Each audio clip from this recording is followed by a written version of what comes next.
ডাকসু যখন ছিল, ডাকসুর নেতৃবৃন্দ সবসময় দেশ এবং জাতির অধিকারের প্রশ্নে আপোষহীন ছিল। 1971 সালের যে মুক্তিযুদ্ধ, জাতীয় নেতৃবৃন্দের আগে এই ডাকসুর নেতৃবৃন্দই কিন্তু স্বাধীন বাংলাদেশের পতাকা 2রা মার্চ উত্তোলন করেছিলেন, 3রা মার্চ স্বাধীনতার ইশতেহার পাঠ করেছিলেন। দেখা গেছে যে বাংলাদেশের সৃষ্টির পূর্ব থেকেই এই অঞ্চলের মানুষের অধিকার আদায়ে ঢাকা বিশ্ববিদ্যালয় সবসময় অগ্রণী ভূমিকা পালন করেছে, ছাত্র নেতৃবৃন্দ ভূমিকা রেখেছে এবং বিশেষ করে যখন ডাকসু ছিল, ডাকসু সেটাতে নেতৃত্ব দিয়েছে।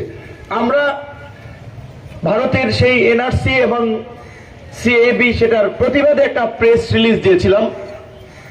আকরাম, নাহিদ এবং সে পরে জানতে পারলাম মাহফুজ নোট করেছে, এখন যে আমাদের উপদেষ্টা মাহফুজ বললো ভাই এটা তো লিখছে কে জানেন? আমি বলছি না, সেটা আমি জানি না, আকরামকে দায়িত্ব দিয়েছিলাম।